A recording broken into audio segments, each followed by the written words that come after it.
الحجر الأسود يحمل ولاية علي بن أبي طالب. عن مولانا الصادق عليه السلام أن الحجر الأسود كان ملكا عظيما من عظماء الملائكة عند الله، فلما أخذ الله الميثاق من الملائكة له بالربوبية، ولمحمد صلى الله عليه وآله بالنبوة، ولعلي بن أبي طالب بالوصية، اضطربت الملائكة، وأول من أسرع إلى الإقرار كان ذلك الملك، ولم يكن في الملائكة محبا لمحمد وآل محمد أكثر منه، فلذلك اختاره الله وألقمه الميثاق، فهو يجيء يوم القيامة له لسان ناطق وعين ناظرة، ويشهد لكل من وافاه إلى ذلك المكان وحفظ الميثاق.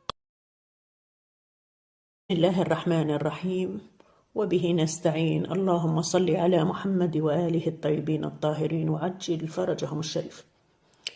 جاء في تفسير القمي عن الإمام الصادق عليه السلام في قوله تعالى: وما يكذب به إلا كل محتد أثيم.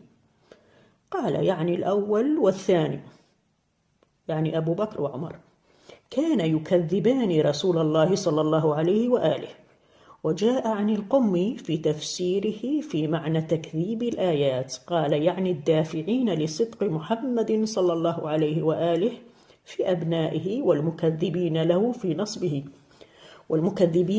في نصبه لأوليائه عليا سيد الأوصياء والأئمة النجباء.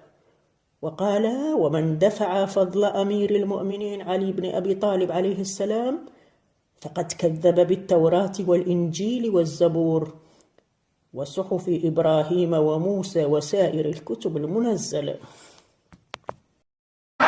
الصديقون ثلاثة: مؤمن آل ياسين ومؤمن آل فرعون، وأفضلهم من سره أن يحيا حياتي ويموت مماتي فليتول من بعدي